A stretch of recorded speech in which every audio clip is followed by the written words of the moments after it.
5 kota yang diprediksi akan tenggelam pada tahun 2050. Yang pertama Venesia, Italia. Yang kedua Dhaka, Bangladesh. Yang ketiga Houston, Amerika Serikat. Yang keempat Alexandria, Mesir. Yang kelima Jakarta, Indonesia. Karena menurut data setengah dari kota Jakarta itu sejajar dengan permukaan laut. Bahkan beberapa bagian sudah di bawah permukaan laut. Tapi tenang, masih banyak cara yang bisa kita lakukan untuk mencegah hal itu terjadi. Guys, Jakarta diprediksi akan tenggelam tahun 2050. Hal tersebut diungkapkan dalam laporan yang berjudul New Elevation. Dan laporan ini sudah terbit sekitar tanggal 29 Oktober 2019. Jadi para ahli itu mengukur topografi garis pantai di seluruh dunia mengalami kenaikan air laut yang drastis. Tapi sebenarnya banyak banget cara menurut PBB untuk menanggulangi hal itu agar tidak terjadi. Bagaimana mencegah Jakarta tenggelam pada tahun 2050? Yang pertama, pengurangan penyedotan air tanah. Karena itu bisa membuat permukaan tanah di Jakarta tuh turun. Yang kedua, cara paling mudah yang bisa kita lakukan adalah jangan buang sampah sembarangan, terutama di sungai-sungai atau laut. Selanjutnya, jangan membuang limbah sembarangan ke laut. Terus juga untuk kota-kota besar harus membangun semacam tanggul, dan kita harus perbanyak penghijauan.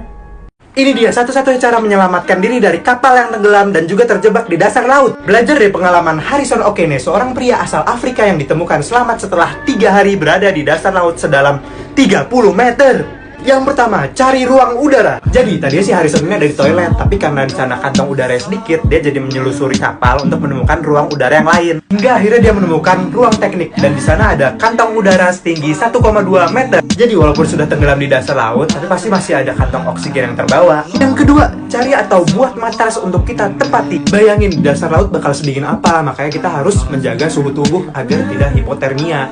Nah, ini adalah contoh dari matras yang dibuat oleh Harrison. Yang ketiga, percik-percikin air yang ada di sekitar kalian agar memperluas permukaan air sehingga dapat menyerap lebih banyak CO2 yang dapat meracuni tubuh kita. Yang terakhir, tunggu regu penyelamat. Walaupun di sana bau busuk, gelap, dan banyak suara ikan yang makanin mayat temennya, tapi dia tetap berdoa dan mikirin keluarganya. Ini tahap-tahap yang bakalan kalian rasakan kalau kalian mati tenggelam. Yang pertama, kalian bakalan merasa kaget. Otak kalian bakalan mengirim respon kalau kalian dalam bahaya dan kalian bakalan panik. Yang kedua, menahan napas.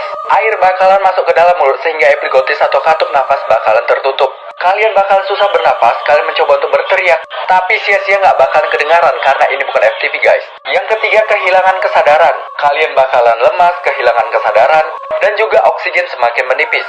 Yang keempat, kalian bakalan kejang.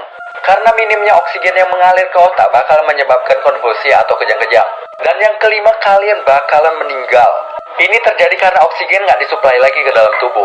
Yang keenam, ada penjelasan tambahan. Kalian berpotensi untuk hidup lagi kurang dari 10 menit. Dan harapan terakhir adalah kalian tenggelam dalam keadaan hipotermia. Karena pada saat kalian membeku, metabolisme tubuh kalian bakal melambat. Sehingga kesempatan untuk selamat lebih tinggi. Tolong! Tolong! Ada yang tenggelam. Ya ampun, berenang bang, berenang. Aku tidak bisa berenang. Tolong, tolong. Aduh. Bang, tunggu. Ya, tenggelam dia.